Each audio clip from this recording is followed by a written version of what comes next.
સુરતના લિંબાયત મારુતિનગર પાસે આવેલા હિંટી પાસે સરાજાહેર યુવાનની કરાયેલી ઘાતકી હત્યા મામલે લિંબાયત પોલીસે ત્વરિત તપાસ હાથ ધરી 3 હત્યારાઓને ઝડપી પાડી સળિયા પાછળ કરી દીધા હતા. તો લિંબાયત વિસ્તારમાં વધી રહેલી ગુનાખોરીને લઈ લોકોમાં પોલીસની કામગીરી સામે સવાલો જોવા મળ્યા હતા. સુરતના લિંબાયત વિસ્તારમાં ગુનેગારો બેફામ બની રહ્યા હોય તેમ લાગી રહ્યું છે. ત્યારે લિંબાયત મારુતિનગર પાસે આવેલી હિંટી પર ચા પીવા ઉભેલા આશિફ ખાન નામના યુવાનની સરાજાહેર ચપ્પુના ઘા મારી હત્યા કરાઈ હતી. આશિફ ખાનને બંને હાથ, પગ, ગળા, પીઠ, કપાળમાં ઘા માર્યા હતા.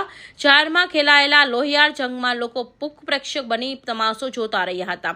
જ્યારે હત્યારાઓ યુવકને રહેસી રહ્યા હતા ત્યારે આસપાસના અનેક લોકો હાજર હતા. યુવક લોહી લુહાણ હાલતમાં તડફતો રહ્યો, પરંતુ જાણે કે માનવતા મરી પરવારી હોય તેમ ત્યાં હાજર રહેલા લોકોમાંથી કોઈ પણ તેને હોસ્પિટલ લઈ જવા કોઈ તૈયાર ન હતું.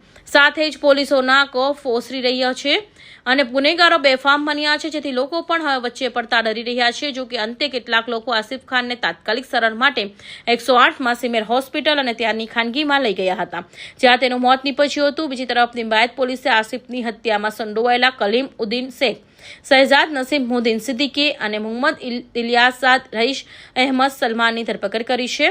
મૃતક સાથે હત્યારાઓને 2025માં પૈસાની લેતી દેતી બાબતે વિવાદ થયો હતો. જૂની અદાવતમાં ત્રણેય આશિફ ખાનની હત્યા કરી હતી. તો લિંબાયત વિસ્તારમાં 2 દિવસમાં 2 હત્યાની ઘટનાઓ બનતા લિંબાયત પોલીસની પેટ્રોલિંગ અને સુરક્ષા વ્યવસ્થા સામે સવાલો ઉભા કર્યા છે. Bureau report, Hind TV news, Surat.